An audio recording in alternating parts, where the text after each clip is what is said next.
Hello, everyone. We're here today with architect and interior designer Sabra Ballon of Sabra Ballon Studios in San Francisco.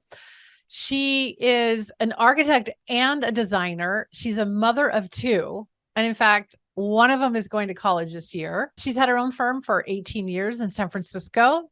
She works high-end, high custom, high relationship, and high repeat business. Before having her own firm, Sabra spent 10 years with Butler Armston, and before that with EHDD.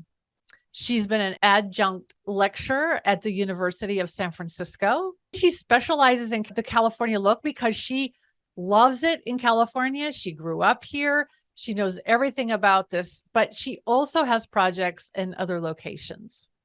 Sabra, I'm so thrilled that we are having this conversation today. Thank you for coming. Thanks, Angela. I'm so happy to be here with you. Our goal for our listeners today is to really understand how to up-level their business. Today's topic is a bit unusual, which is why I was so excited to talk to you about this. It's about taking a sabbatical. I often talk about how and why it's so important for up-leveling a person and a business to rejuvenate, spend time in just saturating in creativity and having that freedom. And when you use the term with me, sabbatical, it kind of blew my brain because it does have a whole nother thought process around it. And I thought, I've got to know more about what that means to you and what your experience was. So my first question is, where did the idea of sabbatical come from? Mm-hmm. So both of my parents are academics, and in academia, you take a sabbatical at certain intervals in time. I think they used to be like every 5 years, and it's usually to do research that's kind of separate from your regular teaching. It definitely has kind of a wall of separateness around it. It's still work, but it's separate. And tradition also is that you would usually go someplace else to do your sabbatical. My plan was to take a sabbatical, is kind of what I was planning for maybe over the last 5 years. And I wanted to go to Italy or to Portugal or someplace and really do my away kind of sabbatical. And I couldn't find the time to do it because it really would take, 2 or 3 months. I kept trying to plan my projects and my life and kids' schools and things like that so that I would have this long 2 or 3 month period to go, someplace wonderful and spend that time.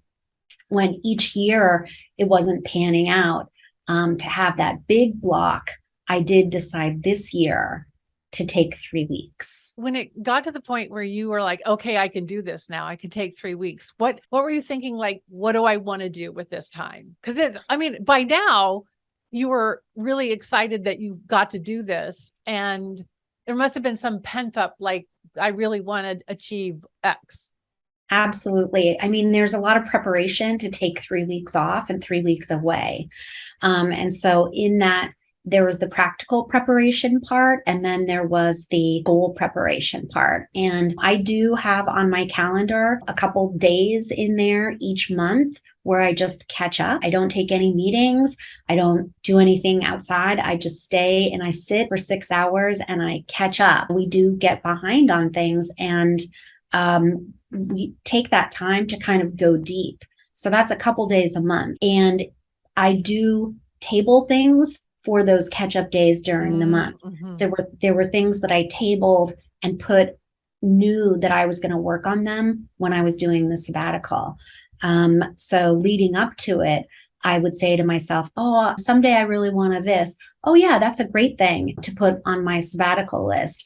And sometimes they were practical things. Like I really wanted to start using the app Calendly, but that is actually something that if it goes wrong, it could have very dire consequences. Yeah, to your right? calendar. Yeah. You don't want to redo your calendar or put your calendar out there on the internet, like where you'll be available to someone and show up at a meeting, but have it not work with your calendar. And I knew that that was like a deep dive kind of thing that I needed to do because the calendar is so important. And then there was a lot of other things that I just kind of said, when I do my sabbatical, those are the, the deep dive things that I want to work on. So two things. First of all, for the audience, if you don't know what it is, it's an app. So you set it up where people can set appointments with you. You block out time so you don't give away any time you don't want to, but it makes it so the client or a vendor or somebody can go, so they don't need you or somebody on your team. They just go to your website and they select that time. Yeah. Correct. You don't go back and forth with your availability. So it's a link that you can send and be available. On your second part, obviously you put this list together and you were thinking way ahead, like, oh, that's something I'm going to do when I'm on sabbatical. Talk a little bit about how you prepared. You've got team, you've got clients, you've got communication. I'm sure you had feelings and emotions about where your projects were and how people would respond to that and how well your team would do without you. Like, yeah, talk about all of those things. Mm-hmm. So the sabbatical was 3 weeks, and I divided it specifically into 3 weeks. And the first week was definitely a ramping down for the team. It's impossible for me to go full speed and then cut the cord and walk away. And so that first week was a ramping down. I didn't do any outside meetings at all. I had some of my most important internal meetings. I had operations meetings, I had finance meetings, and I had a couple of internal design meetings with my team. So for my clients, I told them that I would be away for the whole time. And that was something that everybody said, wow, you really deserve that. I see how hard you work. Oh, you got feedback. They were glad for me. Absolutely. Wow. Absolutely. Yeah. I am That's super sweet. Dedicated. I will show up at 7:00 in the morning, and I will call on a weekend if needed. I will meet on a weekend if needed. And when people feel that dedication to your project during these important time periods, they are fine, having you go away, knowing that the team is prepared. Mm-hmm. Mm-hmm. Okay, so you prepared your team, you prepared your client. So everyone knew what their role was. So if there was something sensitive, everybody knew about it. I'm certain that you communicated that. Okay, now you've done it. You've gone on your sabbatical. Tell me about what your experience was. What did you learn about yourself? How was it? So I think that for me personally, how I was able to handle it was that I just made sure that everyone else was really prepared. And in preparing for everyone else, then I became prepared. Mm-hmm. And I didn't have that kind of mind wandering to, oh, I know that there's an installation today. I hope that they remember to A, B, and C. I didn't have those thoughts because we wrote down and prepared for A, B, and C. It also was this kind of like serendipitous opportunity for me to tell the younger team members, you've got this. Like, yes, you're going to do an install without me, but we've done them together before, and you know exactly what to do, the things that can happen, and you know how to solve them, and you've got this.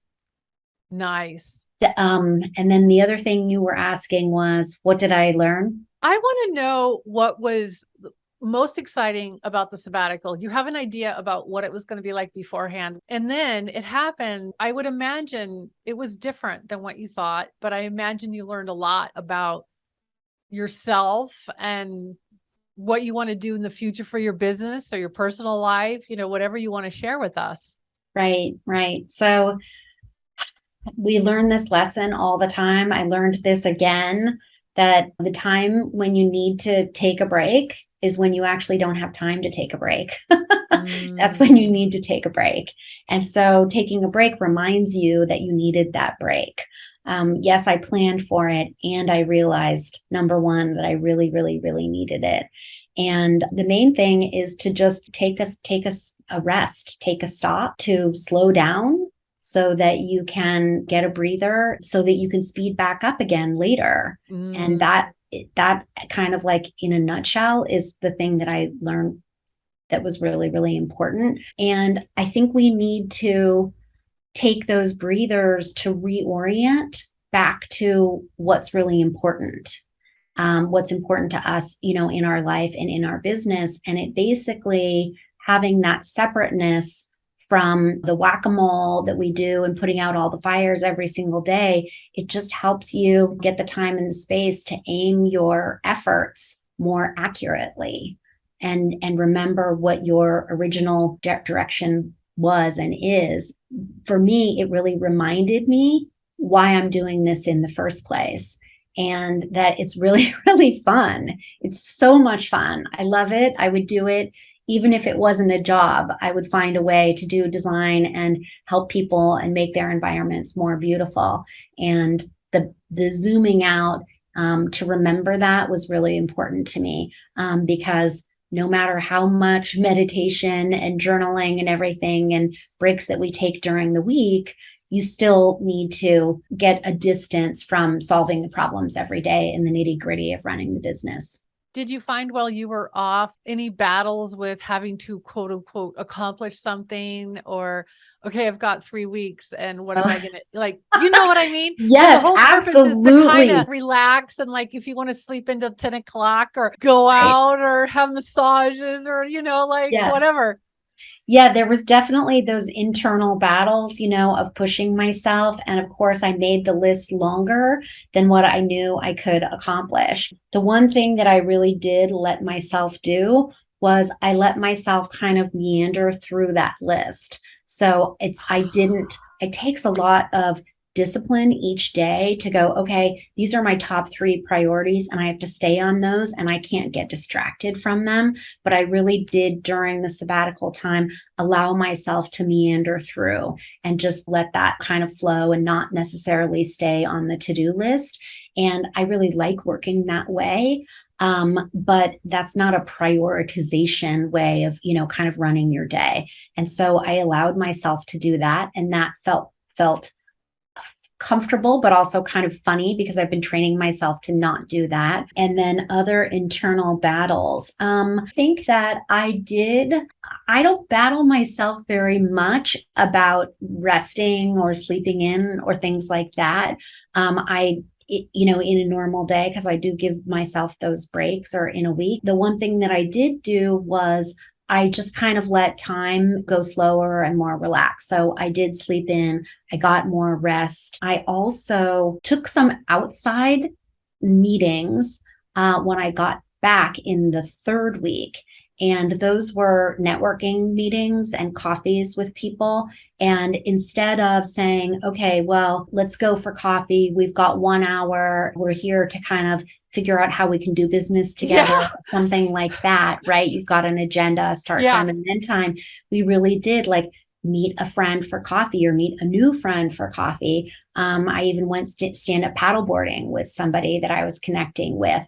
And one of the coffees was 3 hours long. And you just really got to settle in and relax in the way that, that you see people in Europe in a cafe, just kind of relaxing and connecting. Exactly. And would I schedule another coffee for 3 hours? No, I wouldn't. But those were really different and unique things because I wasn't so pressured by time. As entrepreneurs and as client service providers, our gold is our network and our relationships, right? So a client hires me because I can deliver something to them.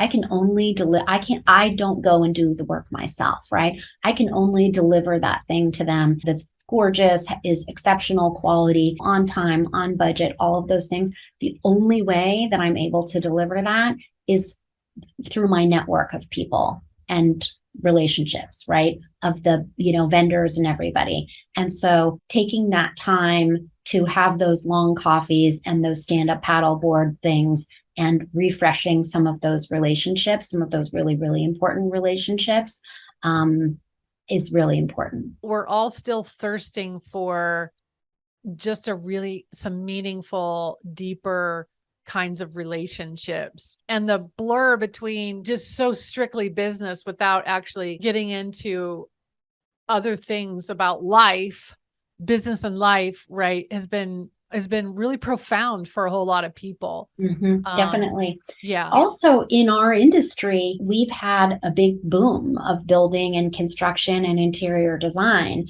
And before COVID, right? There was a boom also. And so it was like, hi, favorite vendor, I love you. Let's catch up sometime, but let's talk about this project thing that we're working on. And so we've all been kind of pushing the snooze on even visiting, right? That's I'd really love to good. go to ateliers of craftspeople and, workshops and things like that, and take the time to look and see, what other projects are you working on? Oh, what's that over there?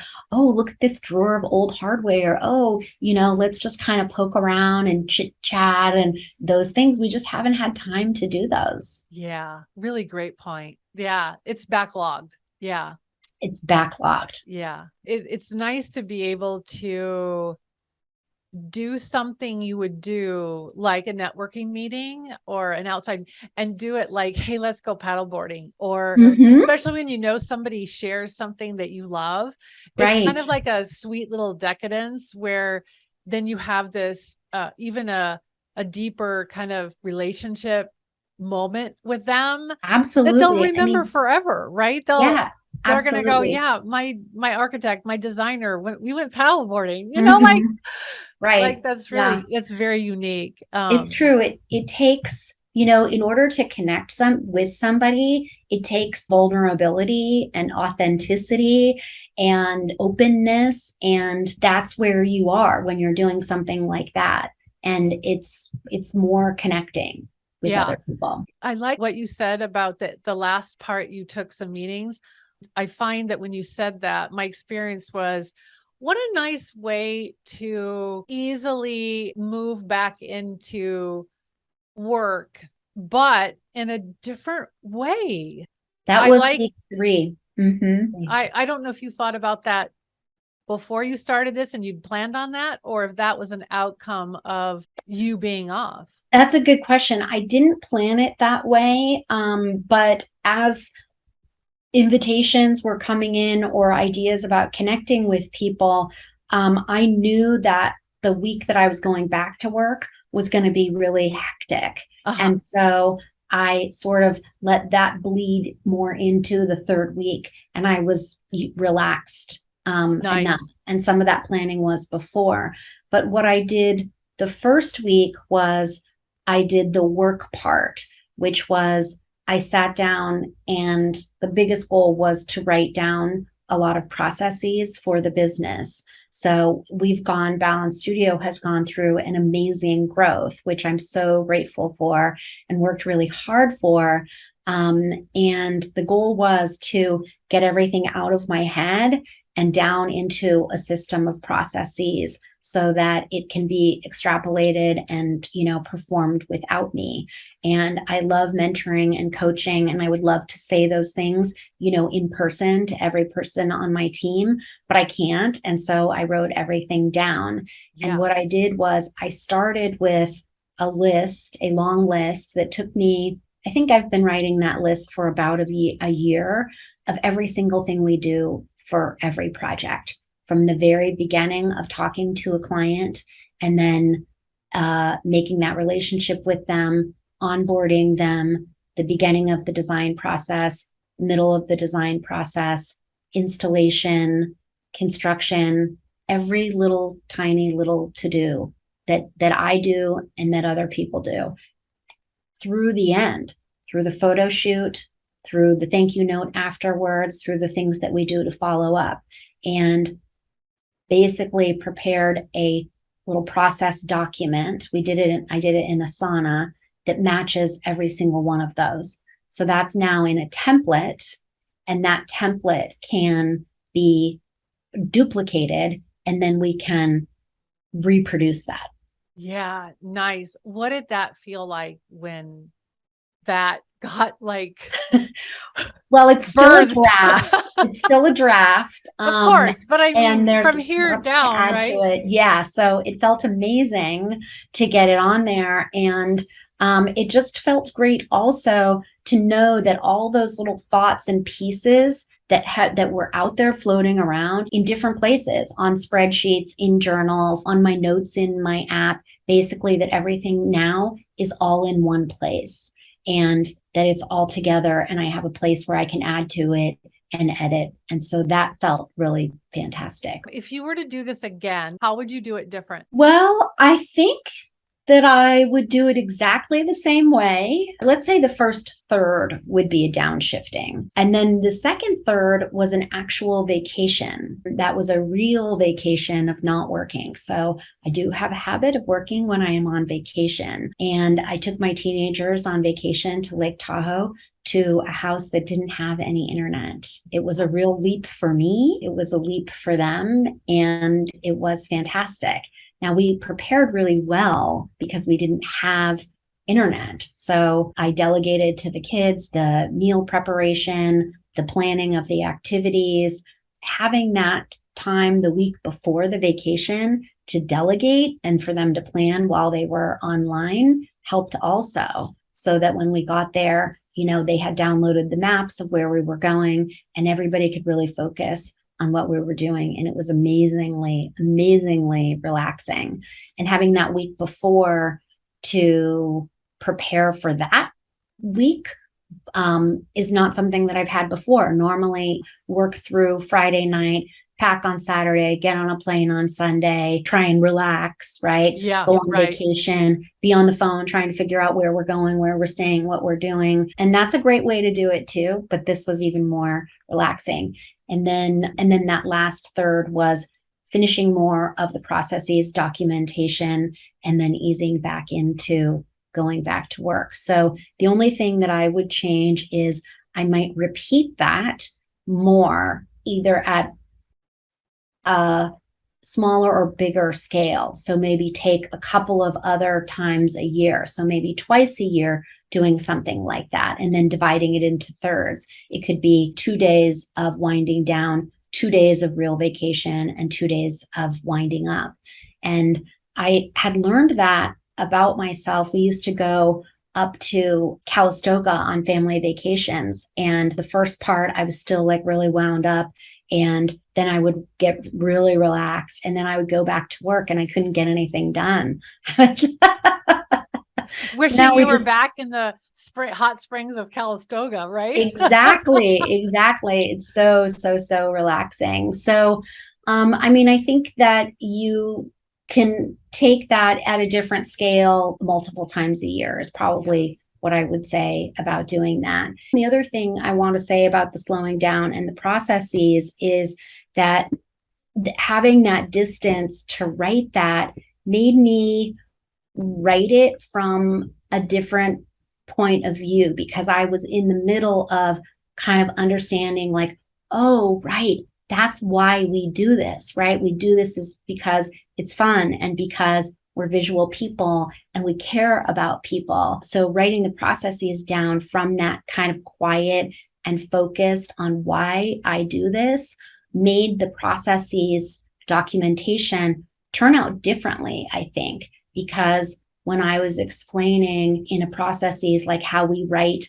an email to a client, maybe with a problem that needs to be solved or something like that, I have a very specific way that I've developed, over 20 years of how I approach things and in my communication and develop relationships. And what we do is extremely client oriented, and explaining that to designers who have worked at other firms or anybody who's had other types of jobs, they just don't understand why we would take the steps that we do to make something as specific or tailored to the client.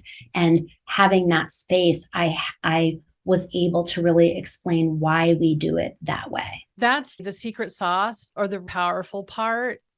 And I do think it requires a deep dive in order to get in touch with that space that you're trying to communicate from. I think that's really a gem for everybody right there. Yeah.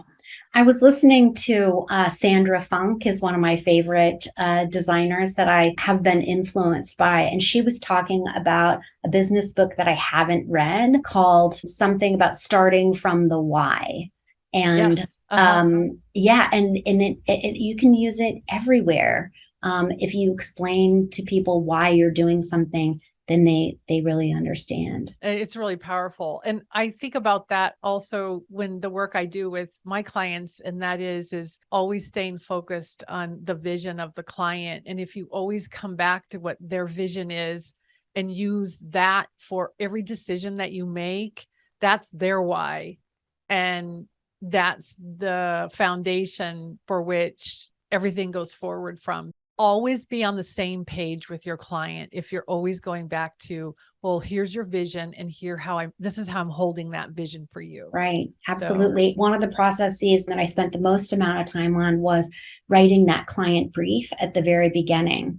The clients have a need, what I call the dying need of a problem that they're trying to solve. So I wrote about how we document that at the beginning with a brief. And it is about the scope of work and programming and things like that. But the most important part is why the client is doing that project and what they envision. And so I wrote a lot about how to document that and how we can keep going back to that brief to remember, at every stage of the project, what's important to the client. Can you just give an example of what you have found, what's the why for a client? Yeah. So we talk about the scope, right? Of the scope of the project, but the word that I use is aspirations.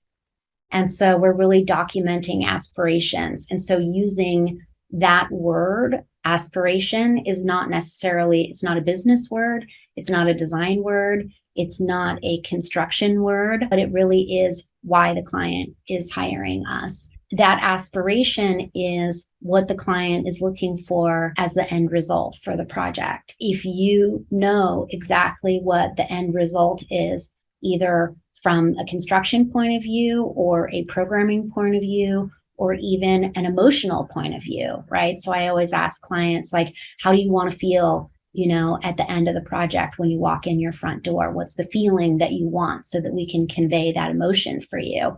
If we always keep that end result in mind, we just have to set every step to get to that point. If we have a really clear picture of what that is, it's really easy to accomplish. Mm-hmm. The other thing that I did while I was taking my time is that I read books that are not about business or parenting or self-help or leadership. I actually read a nonfiction book. I read stories. I watched movies that I normally wouldn't. I think that it has made me a more well-rounded conversationalist because I'm not so focused on the things that I'm always trying to solve, in my life. For example, I read a book on the history of the landscape of Lake Tahoe. Oh, wow. Which is it's so random and wouldn't, move me forward in anything that I'm, trying to get done. But it was a wonderful kind of poetic and quiet book to read. And now I talk about it all the time. And I have different conversations with clients and people that are not just about business and design. Nice. That's really nice. As a result of the sabbatical, coming back to work, did you say, I'm going to tweak this a little or do this a little different or try this? Did you notice that you did anything like that? And if so, what was that? Yeah. I think the thing that I learned the most in that subject is to let go more and let the team do their thing and to just kind of stay out of their way, right? The philosophy is to hire great people and let them do their thing. It's much easier to do that when you're away, to let people do their thing. Seeing their success while I was gone built confidence in them because they were relying on themselves to solve problems and to have accomplishments. And then now that once I got back, I think that the leash is longer because it got stretched while I was gone. And so I think that I just am able to delegate more, knowing that everybody's got a handle on things. That must give you a little more, well, not just confidence, but less stress and sort of. Yeah, I'm more relaxed, right? I'm more relaxed because I took the 3 weeks off. We're perfectionists and we think, I don't have time to delegate it. It's just faster and easier to do it myself. I'm glad you said that because that is probably the biggest a sentence I hear. It's just faster for me right. to do it. And the sabbatical is the antidote for that. Nice. I think this is part of the purpose of a sabbatical is it sort of broadens and widens your horizons. We get so micro focused, and so we can kind of actually relax a little and pretend like we're part of the world and we're having conversations about other things that are of interest rather than just like go, go, go, go. So that's really nice. That's right. Yeah. And I just think, I think that entrepreneurs, we push ourselves really hard, and that it is the perfect thing for an entrepreneur to do to help just slow down so that you can speed up. Yeah, it's interesting. An entrepreneur's list, it's always going to be there. It's always going to be added to. It's always going to be more and more and more. There's just never a time where you're like, oh yeah, I think I'm good now. Never. Never. Right. We Yeah. never, ever, ever say that. And that is part of the entrepreneurial kind of attitude. And that's what gets us to where we are. It's our thorn also. Yeah. How hard we push ourselves. Yeah. Well, Sabra, thank you so much. Thank you, Angela. I think this is so valuable. People will really appreciate it. I hope everybody takes a sabbatical. I know, right? Me too. You look like you got a facelift just by your extra sleep and relaxed and connecting with people. I can see it all over your face. So good for you. I'm glad you did it. I hope we inspire other people to do it. As we mentioned before, Sabra has spoken at universities, at the Academy of Art, UC Berkeley. She's a natural teacher. As you can see, she inspires people just through her sharing her vast experience in this industry. So if you want to reach out and talk to Sabra about speaking to your group, you can do that through her contact form on her website.